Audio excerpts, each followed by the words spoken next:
So, ayun lang. Tapos na po ako maglinis ng mga pupo ng mga baboy lang, mga langga.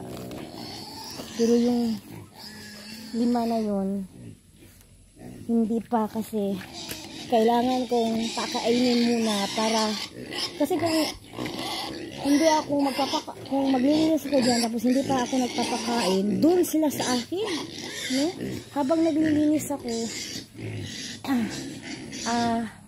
kagatin nila yung paa ko, so hassle ba? So pag may pagkain na dito, hindi na sila pupunta sa akin pag maglilinis ako sa pupo na yan, kasi kumakain sila.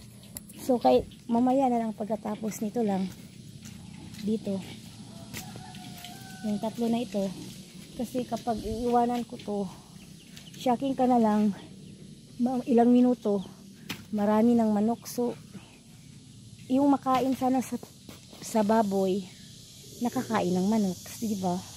Nasasayang mahal-mahal ng feed sa mga langga. So ayan na sila, kumakain na sila.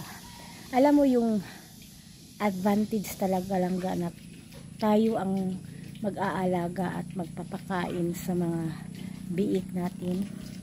Kasi ang advantage lang kapag magpapakain ka lang, kapag iba talaga yung magpapakain, yung sinusuhulan mo lang, check na ganito, kapag nilagyan na nila ng pagkain, check na aalis na din sila. Wala na silang paki sa mga manok, wala na silang paki basta pinapakain nila.